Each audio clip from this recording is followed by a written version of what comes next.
Ya, Assalamualaikum warahmatullahi wabarakatuh.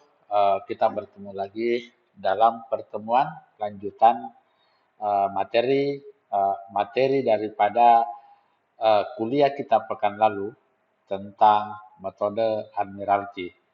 Kalau pekan sebelumnya kita sudah sampai pada pembahasan skema 7 dan 8, bagaimana penentuan konstanta Admiralty, maka pada hari ini kita akan menghitung atau menggunakan bagaimana konstanta tersebut di dalam penerapannya, di dalam penentuan berbagai kepentingan di dalam pasang surut. Uh, Mahasiswa yang kami hormati, kita lanjut dari materi kita ini. Dari hasil skema 8 kemarin, di pada kegiatan atau pada perhitungan metode Admiralty, kita telah mendapatkan nilai-nilai yang disebut dengan konstanta pasang surut. Diperhatikan ada nilai A. A ini adalah hitungan untuk masing-masing konstanta yang bersatuan cm. Satuan cm ini sebenarnya tergantung dari awal ketika data kita buat. Kalau misalnya datanya kita buat dalam satuan meter, maka A-nya juga meter. Kalau datanya dalam satuan sentimeter, maka A-nya sentimeter. Saya kira itu tidak menjadi masalah untuk dikonversi. Kemudian yang kedua, ada nilai G. Nilai G ini adalah sudut antara posisi bumi terhadap atau posisi objek terhadap titik-titik atau konstanta-konstanta pasang surut. Sehingga sudut ini kita lihat tidak ada yang melebihi 360. Karena kemarin kita sudah mengkonversi atau merasionalisasi sudut-sudut yang lebih dari 360 dengan perkalian-perkalian tertentu. Nah, bisa dilihat ada beberapa konstanta, ada konstanta SO, ada M2, ada S2, ada M2, K, kemudian O, P, M, dan MS4. Saya kira kemarin sudah dibahas beberapa kode-kode apa itu S, ada itu M, apa itu N, dan sebagainya. Nah, bagaimana kita menerapkan konstanta-konstanta ini dalam perhitungan pasang surut? Karena ternyata setelah kita menghitung Admiralty, yang kita dapatkan hanya konstanta. Nah, tentunya konstanta ini kita harus menggunakan persamaan-persamaan ulang lagi, persamaan-persamaan lanjutan untuk menentukan berbagai kebutuhan kita. Misalnya,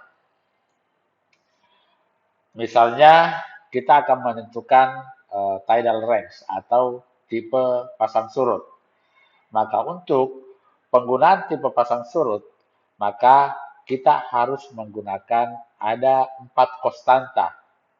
Ini yang pertama adalah konstanta K1, kemudian yang kedua konstanta O1,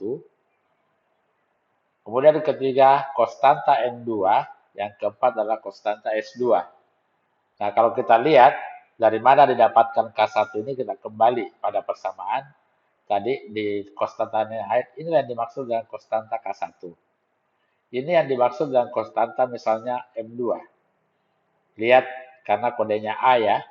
Atau ini yang dimaksud dengan konstanta M4.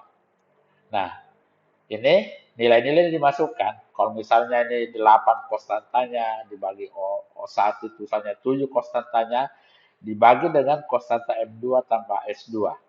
Nah, nilai F inilah yang dipakai untuk menentukan apa sih tipe pasang surut pada daerah yang kita adakan penelitian atau daerah-daerah kita cover. Kalau misalnya titiknya adalah daerah bau-bau, maka titik koordinat daripada penelitian kita itu atau tipe pasang surut pada daerah yang kita teliti itu bisa ditentukan. Disebut dengan bilangan Forstmal. Ini disebut dengan bilangan Forstmal ya, nilai F. Dengan syarat sebagai berikut, misalnya. Jika nilai F-nya berada antara 0,0 sampai 0,25, maka tipe pasang surut itu disebut dengan tipe setengah harian. Ya, ingat mungkin di pertemuan pertama saya telah menggambarkan apa dimaksud dengan tipe setengah hari, apa dimaksud dengan tipe dominan campuran ke setengah hari atau tipe pasang harian. Nah, kalau misalnya antara 0,25 sampai 1,5 nilai F-nya, maka itu disebut dengan tipe campuran condong ke setengah harian. Jadi ini adalah semi jurnal, ini adalah mix semi jurnal ya, tipe campuran. Kalau misalnya lagi nilainya 1,5 lebih besar dari ini sampai dari 3,0, maka itu disebut tipe campuran tapi condong ke harian.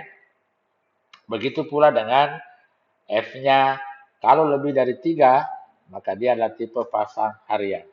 Mungkin ingat kemarin yang dimaksud dengan tipe setengah harian jika dalam 1 kali 24 jam 2 kali terjadi pasang surut ini dan tinggi antara pasang pertama dan pasang kedua itu hampir sama. Itu disebut dengan tipe setengah harian. Yang kedua ini adalah juga sama. 2 kali terjadi pasang surut dalam sehari, tetapi antara tinggi pasang surut yang satu dengan yang dua dia tidak sama, tetapi cenderung dia condong ke sama. Yang ketiga ini 2 kali pasang campuran, tetapi selisih antara pasang pertama dan pasang kedua dalam satu hari itu terlalu tinggi gapnya, sehingga dia lebih condong ke harian. Nah, definisi harian ini jika pasang surut yang kita ukur atau yang grafiknya itu dia cenderung 1 kali pasang dalam satu hari dan 1 kali surut. Nah, sebenarnya nilai-nilai juga ini bisa kita lihat dalam grafik. Nanti saya perlihatkan ada grafik yang saya buat di belakang. Itu adalah menggambarkan pasang surut. Jadi untuk melihat tidal range, dan kalau kita sudah memiliki konstanta harmonik pasang surut, maka kita bisa menghitung namanya tipe pasang surut. Saya kira di sini salah satu contoh penggunaan daripada tipe pasang surut. Nah, sekarang tambahan tugas Anda, setelah menghitung metode Admiralty, Anda mendapatkan konstanta pasang surut. Coba tentukan apakah apa tipe pasang surut di daerah pada data hipotetik yang Anda buat. Ya, kemarin ada datanya pas, kita akan tentukan tipe pasang surutnya. Jadi yang pertama, kita bisa menentukan namanya tidal range atau tipe pasang surut. Berikutnya, banyak parameter lain yang bisa kita gunakan. Misalnya, kita bisa menghitung nilai HAT, ya. HAT ini saya coba lihat ya. Ini kita bisa melihat tinggi muka air harian misalnya HAT. HAT kan kita menggunakan ada konstanta ini ya. Ini ada konstanta kita buat ini. Ditambah dengan LAT ini. Dari mana LAT? Didapatkan dari bawah sini. Ini adalah data LAT. Nah, jadi kalau kita mau menghitung tinggi muka air pada saat itu, pada harian, itu adalah tambahan dari low, yang L ini adalah batas muka air pasang terendah harian ya. Ini adalah batas pasang tertinggi harian. Jadi otomatis kalau kita mau menghitung HAT adalah yang terendah ditambah dengan hitungan yang tertinggi sendiri. Nah, atau kita mau menghitung mean high water levels adalah bagaimana rata-rata muka air tertinggi. Itu tetap kita menggunakan data LAT ditambah dengan konstanta pasang surut lainnya. Nah, begitu juga dengan low water level. Ini adalah ini pasang surut terendah dan sebagainya. Nah, ini banyak parameter ini bisa kita gunakan tetapi semua menggunakan konstanta harmonik. Kita tidak bisa menghitung berapa misalnya nilai pasang tertinggi MHHWS misalnya, high water surface atau high water level yang paling tinggi tanpa kita mengatur pasang surut. Karena ini adalah sebuah uh, perhitungan pasang surut sejati, yang disebut dengan pasang surut sejati ya. Pasang surut hasil Admiralty itu mendekati nilai kebenaran lebih tinggi daripada ketika kita hanya menghitung dengan metode-metode yang hanya 1 hari atau 2 hari. Ini banyak yang bisa kita hitung di sini. Nah, bagaimana dengan menghitung mean sea level misalnya? Mean sea level ini mean sea level atau muka surutan peta. Ini juga beberapa metode yang bisa kita gunakan. Misalnya beberapa dari buku IHO disebut muka surutan peta atau Z0 atau ini dia menghitung misalnya nilai surutan peta itu, muka surutan peta yang waktu itu mungkin kita gunakan MSL dari konstanta S0 1,2 dikali M2 S2 ditambah K2. Atau kita menggunakan metode Admiralty dari Inggris, khususnya untuk daerah-daerah Inggris ini, kita menggunakan persamaan ini. Atau rata-rata di pantai timur Amerika, muka surutan petanya itu yang menggunakan persamaan ini. Nah, kalau untuk Indonesia, ini KHI, untuk hidrografi Indonesia ini, dia rata-rata menggunakan muka surutan peta dengan persamaan ini. Artinya apa? Dengan memiliki data konstanta pasang surut tadi, kita bisa menghitung muka surutan peta, kemudian dari berbagai metode-metode tentunya yang akan kita gunakan. Saya kira untuk ini coba di tugas Anda, kembali Anda hitung berapa nilai masing-masing dari persamaan ini. Cukup mungkin minimal ada 2, yang penting HAT, MSL, sama LAT yang Anda hitung ya. Ini coba dihitung berapa sih nilai yang kita dapatkan dari masing-masing parameter tinggi termasuk dengan buka surutan petanya atau Z0 yang biasa menjadi standar, yang menjadi titik ikat dari datum ketika kita membuat peta-peta topografi atau peta-peta batimetri. Ini disebut yang koreksian nantinya MSL-nya dari sini. Nah, saya kira ini sangat jelas. Yang tidak jelas mungkin bagaimana Anda menghitung, bagaimana mendapatkan sampai konstanta harmoniknya. Tetapi saya tunggu-tunggu dalam beberapa hari ini, tidak ada satupun yang berkoordinasi atau berdiskusi dengan saya apa kesusahan dalam mengerjakan tugas ini. Jadi saya kira tidak ada masalah. Saya yakin Anda telah berhasil menyelesaikan metode Admiralty sampai pada skema ke-8. Nah, berikutnya coba kita membuat grafiknya. Kemarin ada data pengukuran di lapangan. Yang saya kasihkan itu adalah data hasil pengukuran di lapangan. Kalau ini data peramalannya ini tidak usah digunakan. Ini cukup Anda memplot ya. Berapa sih nilai ini? Cukup Anda memplotnya. Cukup Anda memplot ini, membuat grafik seperti ini. Anda membuat grafik seperti ini untuk membuktikan atau membuat sebuah proses grafik pasang surut. Tapi datanya hanya data Anda satu aja, data pengukurannya. Nggak usah memunculkan data peramalan. Nah, coba dilihat grafiknya dibuat. Nah, di sini kan nanti kelihatan apa tipe pasang surutnya. Ini kan kelihatan ini. Kemungkinan dia adalah tipe pasang surut semidurnal, condong ke campuran condong ke semidurnal ya. Ada 2 puncak, rata-rata selalu beriringan antara satu puncak dengan puncak berikutnya. Ini kan 1 sampai 24 jam ya. Ini 1 sampai 24 jam, ini terjadi 2 kali puncak. Kemudian 24 sampai 47 jam, ini terjadi 2 kali puncak. Artinya dia cenderung campuran ya. Kalau dia sama tinggi, maka dia ini. Nah, misalnya di sini Antara jam ini ke sini kan terjadi 2 kali juga ini. 2 kali pasang yang kayak gitu. Nah, ini coba Anda hitung, coba Anda buat grafik seperti ini, kemudian bandingkan dengan nilai F tadi.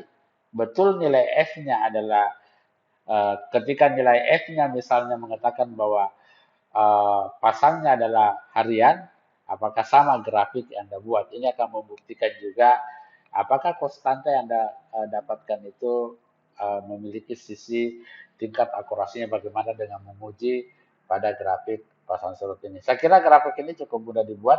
Anda tinggal mengambil data di ini, tapi dihitung semua ya. Jadi Anda menggabungkan data 15 hari itu dibuat dari jam 1 sampai jam ke-15 itu jadi disusun dalam satu grafik saja seperti ini. Kalau dia 15 hari berarti 15 hari disusun seperti ini turun. Kemudian setelah itu buat grafik dan pilih model grafik seperti ini. Seperti itu ya. Itu adalah cara membuat grafiknya. Berikutnya kita untuk materi untuk pertemuan tentang metode admiralty saya kira terakhir sampai membuat grafik. Nah, untuk suplemen berikut saya akan menambahkan sebuah metode yang paling banyak digunakan adik-adik mahasiswa di kelautan ketika mengadakan pengukuran pasang surut. Nah, pengukuran pasang surut itu kan data pasang surut per bulan itu kan kita bisa menggunakan 29 piantan, ini 30 hari, atau 15 piantan, itu sebanyak 15 hari, atau yang paling banyak, yang paling praktis itu dengan metode Dodson roster, itu 39 jam. Tapi nilai yang dapatkan di sini disebut dengan nilai duduk tengah sementara. Sementara untuk 15 sampai ini kita bisa mendapatkan muka surutan peta ya. Tadi MSL yang kita dapatkan di dalam duduk tengah sementara ini atau dari metode Dodson itu adalah disebut dengan DTS, duduk tengah sementara. Sementara 15 piantan atau 29 hari itu sudah bisa menghitung namanya muka surutan peta. Jadi kalau memang Anda membutuhkan ketelitian yang tinggi, maka harusnya pengukuran bisa dengan 15 hari atau dengan 29 hari. Ini adalah metode persamaan Dodson yang kita kenal, yang mungkin Anda sering lakukan ya. Saya tinggal mengulang. Metode Dodson itu dia memiliki sebuah filter. Filternya itu adalah ini filternya. Saya pen dulu ya. Ini adalah filternya. Filternya ini. Yang mana filter itu jumlah filternya ada 19 ya. 19. Mengingat filter ini adalah untuk menghitung muka laut rata yang saya sebut tadi dengan nama DTS ya. DTS. Nah, data yang digunakan adalah elevasi muka air pada nilai ini ya. Kemudian yang kedua adalah T. Nah, T di sini ada nilai T artinya jam 12 siang. Nah, kalau kita mengukurnya, jadi ini Dodson ini kita urut dari tertinggi ke atas yang terendah. Saya perhatikan sini. Ini misalnya adalah data penelitian kita. Kita mengukur 39 jam. Dari jam ini sampai jam ini. Yang mana dimaksud dengan nilai jam 12 siang itu adalah ini. Ini kan 1 jam 12 siang adalah pas di sini. Jadi nilai 0 ini harusnya dia berada pada jam 12 siang ya.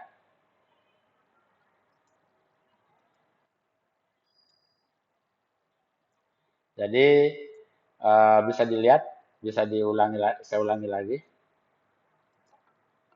Ini nilai 0 di sini. Ini saya ganti warna pointernya dulu ya. nilai 0 ini harusnya dia berada jam 12 siang. Artinya apa? Ini adalah filter 0 sampai 19 ya. Ini 0 sampai 19. Kemudian filter itu dibalik, nilainya dibalik jadi 21 sampai 30. Jadi filter faktor F yang kita sebut dengan filter tadi adalah 0 sampai 19 diurut seperti ini. Ini kan tadi ada nilai filter ini ada 19 jumlahnya, 0 sampai 19 ini nomor 1 sampai 19. Nah, ini kita susun di sini. Maaf, ini kita susun ini dari 1 sampai 19. Nah, dan pada jam 12 siang, ini jam 12 siang ini, yang 0, ini harus berada pada jam 12, yaitu 0. Artinya, kenapa harus jam 12 siang? Karena asumsinya, pada jam 12 siang itu tidak ada gaya tarik-menarik matahari. Ya, seperti itu. Tidak ada gaya maksudnya sedikit atau nilai dari gaya tarik matahari sangat sedikit pada jam 12 siang ini. Ada kita balik. Kemudian ini kita balik filternya lagi. Ini kalau ini ke sini ya. Maka ini ke sini. Saya balik begini. Ini dari bawah ke atas. Jadi pertemuannya di sini. Nah, setelah itu kita susunlah data pengamatan kita setiap 1 jam. Masuk di sini. Nah, setelah kita susun, kita kalikan antara nilai F dengan A.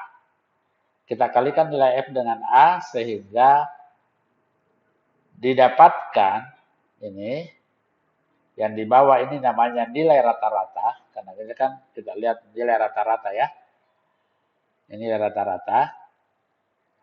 Muka laut rata. Kita bagi dengan jumlah titiknya sehingga dapatkan nilainya seperti ini. Ini adalah metode Dodson. Jadi, yang kita butuhkan di metode Dodson hanya data pengukuran lapangan sebanyak 39 jam. Kemudian yang kedua, filter 0 sampai 19, kemudian dibalik 19 sampai 0. Dengan catatan, ini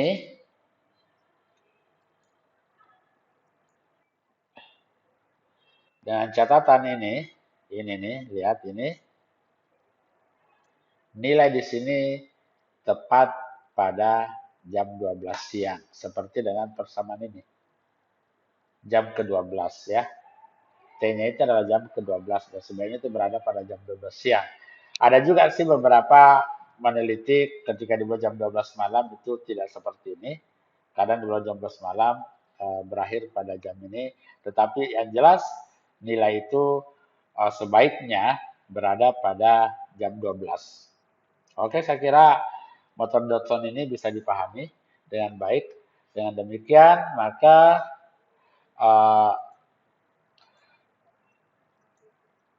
akan berakhir sudah materi kita untuk pertemuan kita pada hari ini. Pertemuan terakhir dari mata kuliah survei hidrografi. Mohon maaf, ini kita lakukan secara asinkronus. Kita menggunakan metode video untuk kegiatan atau pertemuan terakhir dari materi kita pada hari ini. Sekian, kalau ada pertanyaan, Anda bisa melalui chat di WA Group setelah pada jam kuliah berlangsung. Atau setelah jam kuliah berlangsung, Anda bisa ngechat di situ dan kita bisa berdiskusi untuk apa sih sebenarnya bagian-bagian yang Anda tidak mengerti. Sekian, Assalamualaikum warahmatullahi